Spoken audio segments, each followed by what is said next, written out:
Saya Lia Maruyah Barulubis. Kami dari Prodi Pendidikan Agama Islam semester 5 unit 1 ingin mempresentasikan hasil makalah kami yang berjudul Sejarah Pendidikan Islam pada Masa Dinasti Abbasiyah.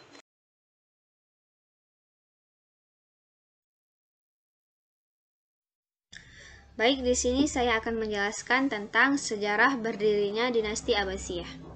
Jadi, kekuasaan dinasti Bani Abbas atau Khalifah Abbasiyah sebagaimana disebutkan melanjutkan kekuasaan dinasti Bani Umayyah.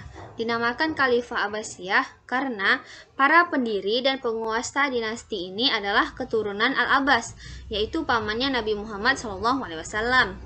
Dibandingkan dengan dinasti Islam lainnya, dinasti Abbasiyah tergolong yang paling lama berkuasa, yaitu mulai dari Abu al-Abbas as-Saffah di tahun 750 Masehi sampai dengan Al-Mutasim di tahun 1258. Dalam kurun waktu selama lebih dari 5 abad tersebut, kepemimpinan dinasti Abbasiyah dipegang lebih dari 37 khalifah. Namun, dari 37 orang khalifah Bani Abbas tersebut ada 5 khalifah yang paling terkenal, yaitu yang pertama Abu al-Abbas al-Saffah, yang kedua Abu Ja'far al-Mansur, yang ketiga Al-Mahdi, yang keempat Harun al-Rashid, dan yang kelima ada Al-Ma'mun. Baik, selanjutnya saya akan menjelaskan tentang tujuan pendidikan pada masa dinasti Abbasiyah. Jadi pada masa Nabi, masa Khulafaur Rasyidin dan Bani Umayyah, pendidikan mempunyai beberapa tujuan. Yang pertama, tujuan kemasyarakatan. Jadi para pemuda pada masa itu belajar dan menuntut ilmu supaya mereka dapat mengubah dan memperbaiki masyarakat. Dari masyarakat yang penuh dengan kejahilan menjadi masyarakat yang bersinar ilmu pengetahuan, dari masyarakat yang mundur menuju masyarakat yang maju dan makmur. Yang kedua, itu ada cinta akan ilmu pengetahuan. Jadi masyarakat pada saat itu belajar tidak mengharapkan apa-apa selain daripada memperdalam ilmu pengetahuan. Tujuan mereka tidak lain untuk memuaskan jiwa yang haus akan ilmu pengetahuan. Yang ketiga itu ada tujuan kebendaan.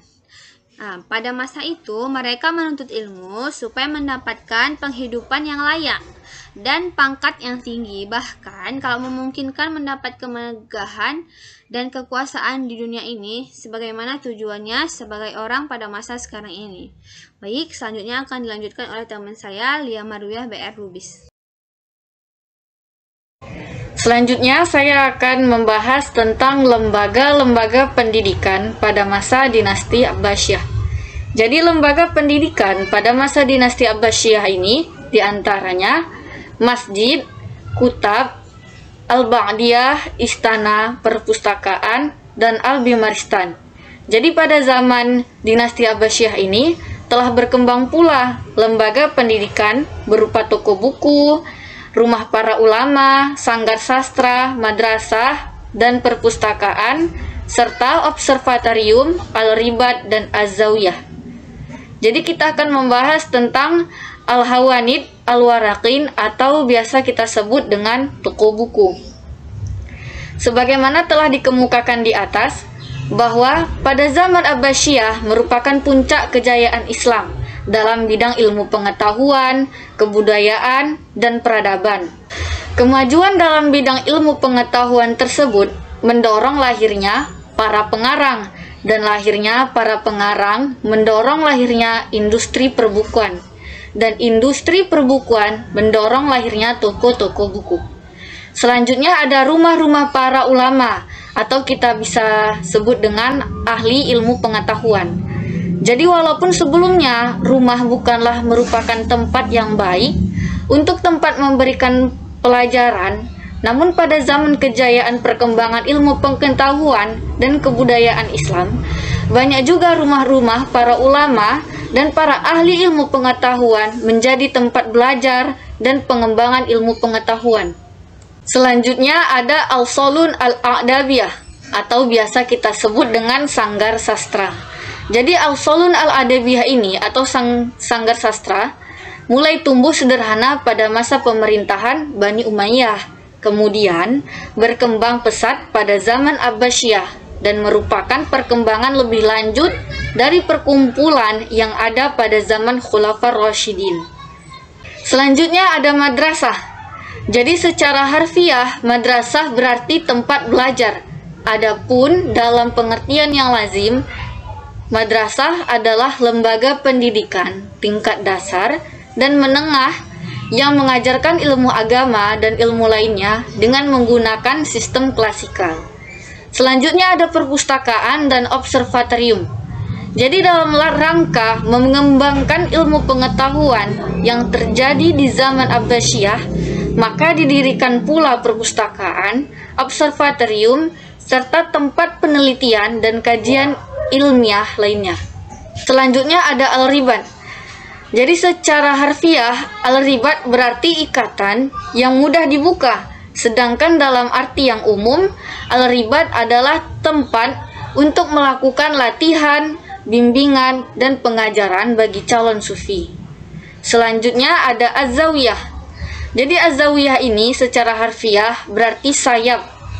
Sedangkan dalam arti yang umum, az-zawiyah adalah tempat yang berada di bagian pinggir masjid yang digunakan untuk melakukan bimbingan wirid dan zikir untuk mendapatkan kepuasan spiritual.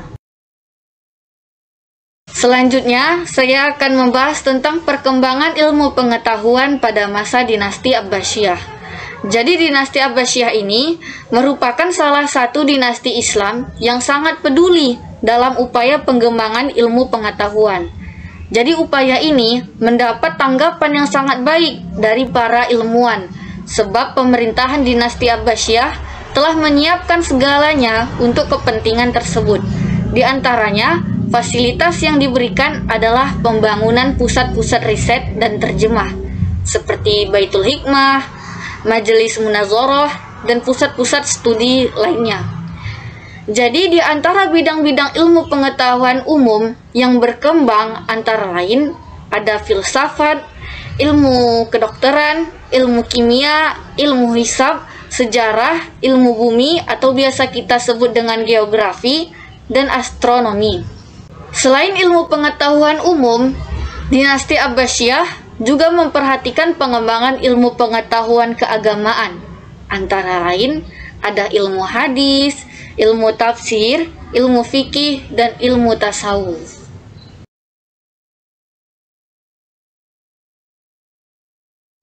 Sekian presentasi dari kami, lebih dan kurang kami mohon maaf, kepada Allah kami mohon ampun.